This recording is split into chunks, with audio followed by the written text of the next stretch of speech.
Olá, bem-vindos a mais uma exploração nossa aqui. Hoje o foco é inteligência artificial.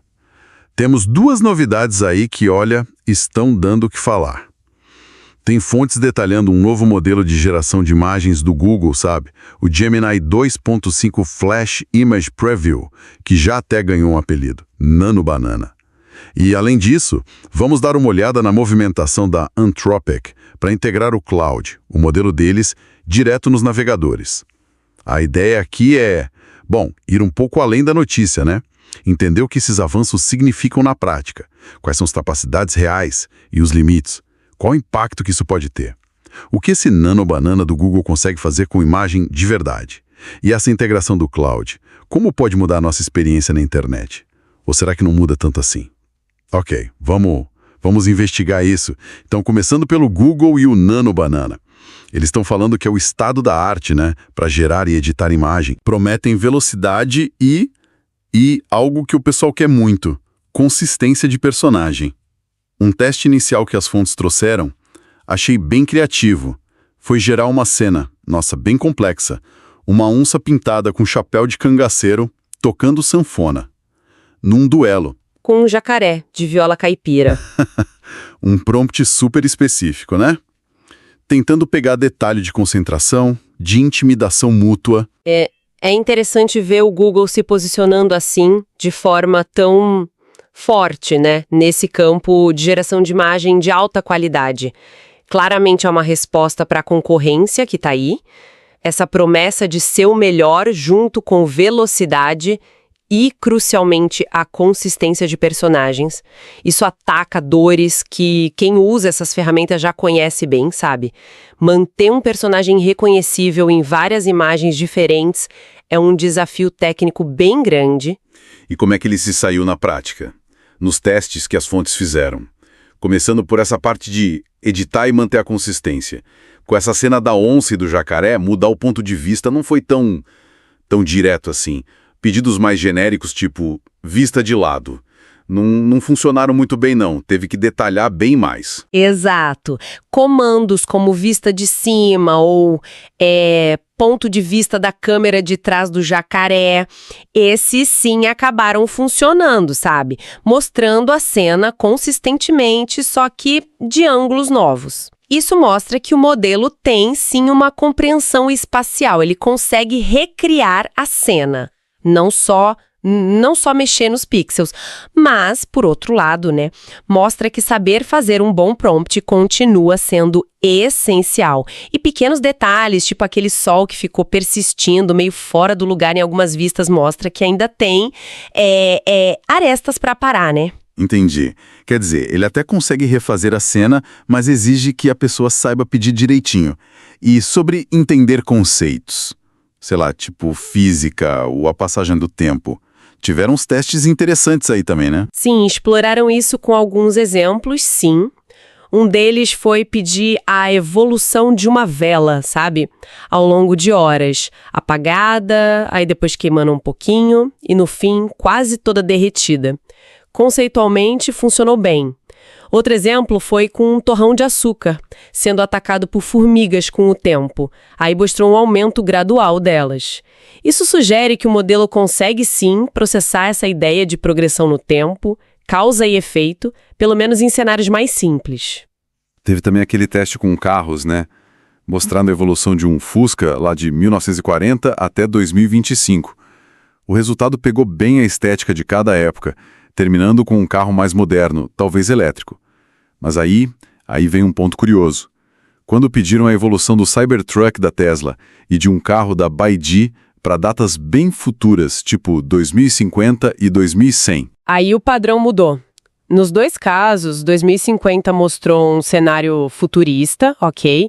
Mas 2100, o resultado foi imagens dos carros destruídos em cenários meio pós-apocalípticos. O que é intrigante é que quando fizeram o mesmo pedido para o robô Optimus da Tesla também, ele apareceu funcionando direitinho em cenários positivos, tanto em 2050 quanto em 2100. Essa diferença na visão de futuro para carros versus robôs é fascinante. Pode ser um reflexo de vieses nos dados de treinamento, né? Ou uma interpretação meio peculiar do modelo sobre o destino de cada tecnologia. Que coisa, né? Quase uma futurologia escondida ali nos dados. E a consistência de personagem quando se usa uma foto real. As fontes testaram isso também. Colocar a pessoa numa fantasia de banana, por exemplo, funcionou super bem. Manteve o rosto reconhecível.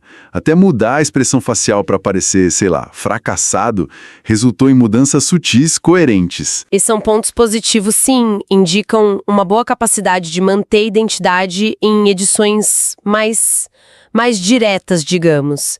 No entanto, a coisa complicou um pouco em cenários mais complexos. Pedi a pessoa andando de bicicleta e acenando. Gerou outra pessoa. Mesmo mandando a foto de novo como referência, a semelhança não ficou total, sabe? E tentar mudar a perspectiva da bicicleta girou a pessoa, mas o fundo ficou parado. O teste mais ambicioso talvez tenha sido aquele de colocar a pessoa do lado do Cristo Redentor, abraçados, os dois do tamanho do Cristo. O resultado inicial foi a pessoa em frente ao Cristo fazendo hang-loose.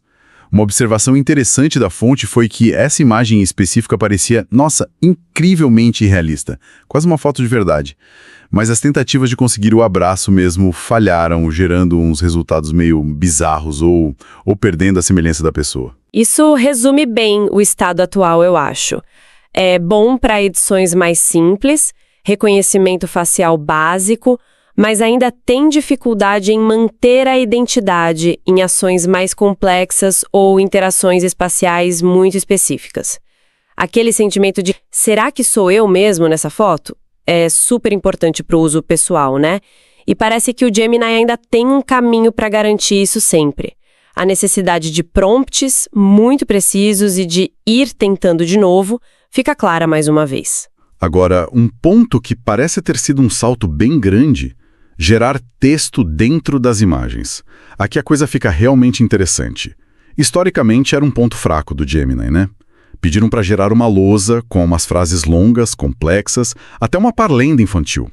E o resultado foi descrito como, nossa, quase perfeito. Só um errinho mínimo de acentuação. De fato, isso representa uma melhoria bem notável. Outro teste com post-it, sabe? Com tarefas escritas num quadro de avisos, também funcionou bem depois de refinar o prompt. Embora ainda com uns errinhos pequenos de acento, interpretação. Mas a capacidade geral de gerar texto legível, integrado na imagem, superando aquela dificuldade anterior, isso coloca o Gemini, sim, em pé de igualdade ou muito perto dos concorrentes nesse ponto específico. E, por último, um teste que combinava técnicas. Gerar a pessoa da foto correndo na praia. Funcionou, mas a semelhança ficou meio, assim, parecia um irmão. Depois, vista de costas, ok, funcionou. E aí, a vista a partir de um barco na água. O resultado: a pessoa correndo sobre a água. Uma interpretação bem literal e inesperada. Esse último exemplo é quase cômico, né? Mas ilustra bem os desafios que ainda existem na interpretação da linguagem natural, principalmente em prompts que descrevem cenas complexas ou perspectivas, não muito comuns.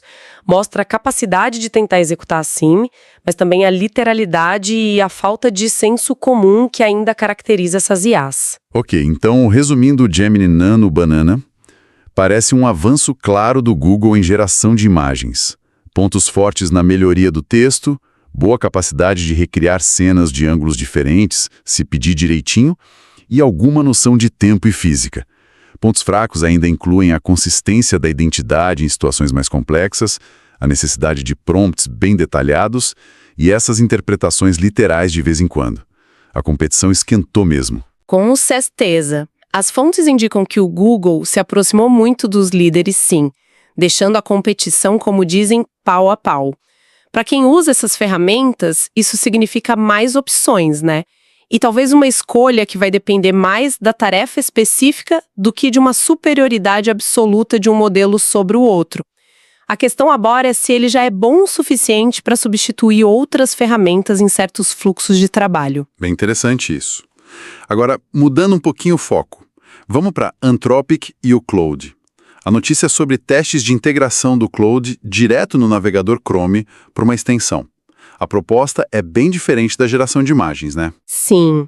Aqui a gente está falando de dar mais agência para IA, sabe? A ideia é que o Claude possa não só ver o conteúdo de uma página web, mas também interagir com ela. Clicar em botões, preencher formulários, realizar ações mesmo. É um passo em direção a um assistente de IA que opera ali dentro do ambiente digital do usuário. Meio parecido com o que outros navegadores experimentais, tipo o Comet da Perplexity, também estão explorando. As fontes até mencionam o potencial de ser uma mão na roda, transformar o navegador numa espécie de Jarvis, né, um assistente pessoal digital. Isso. Isso soa muito útil para a produtividade. O potencial é realmente grande, imagina. Automatizar tarefas repetitivas online, resumir páginas complexas na hora ou até preencher aqueles cadastros enormes. Conectando isso a um quadro maior, é a tendência da IA deixar de ser só uma ferramenta que a gente consulta para se tornar um agente que executa tarefas para a gente. Uma IA que, lendo um e-mail malicioso, poderia ser instruída a deletar outros e-mails importantes. Exatamente. O desafio da segurança é, monumental. Dá para a IA a capacidade de clicar, digitar, apagar, exige barreiras de proteção muito, muito robustas. A Anthropic foi transparente, compartilhou dados internos que mostraram que, mesmo com as proteções deles, ataques simulados ainda tinham uma taxa de sucesso de uns 11%. Pode parecer baixo, mas para ações que podem ser destrutivas, 11% é quase 1 em cada 10 tentativas, é considerado alto, sim. Faz todo sentido a cautela, então. Por isso que o lançamento inicial é um teste fechado, né? Só para 1.000 usuários de um plano pago, com lista de espera e tudo. Eles querem testar isso num ambiente mais controlado, antes de liberar para mais gente. É a abordagem responsável, né? Precisam garantir que a IA não possa ser facilmente manipulada para fazer coisas indesejadas ou prejudiciais. Equilibrar a utilidade de um agente de IA com a segurança necessária é, talvez, um dos maiores desafios para essa próxima fase da inteligência artificial. Então, o que tudo isso significa, juntando as duas pontas? De um lado, a gente tem o Gemini aprimorando a capacidade criativa da IA, gerando imagens e textos mais complexos, mais consistentes. Do outro lado, o Claude explorando a capacidade de ação da IA, interagindo direto com o nosso ambiente digital. São duas frentes de avanço bem rápido. E ambas ilustram um padrão. Mais poder, mais capacidade, mas também novos desafios. Com o Gemini, o desafio é aprender a se comunicar bem com a IA, com prompts cada vez mais sofisticados. Com o Claude, o desafio é construir e confiar, em sistemas que podem agir em nosso nome, lidando com os riscos de segurança que vêm junto. A linha entre IA como ferramenta passiva e IA como agente ativo está ficando cada vez mais tênue. A competição, como a gente viu com o Gemini, acaba acelerando a inovação, o que geralmente é bom para quem usa a tecnologia. Mas também exige uma adaptação constante da nossa parte. Sem dúvida. As habilidades que a gente precisa mudam, né? Saber formular um bom prompt vira quase uma forma de programação mais acessível. Desenvolver um olhar crítico sobre segurança e confiança em sistemas autônomos vira algo essencial. A gente está entrando numa era onde essa colaboração humano-IA fica mais complexa, mais integrada no nosso dia a dia digital. Fica então uma reflexão para a gente pensar daqui para frente. Se a IA pode criar imagens super realistas da gente em cenários imaginários, entender, mesmo que ainda com falhas, a passagem do tempo e agora começa a poder clicar e digitar em nosso nome na web, como isso transforma fundamentalmente nossa relação com o conteúdo digital, com a criatividade, com a própria internet. Que novas possibilidades isso abre e que novas cautelas a gente precisa ter à medida que essas ferramentas ficam mais onipresentes e mais capazes.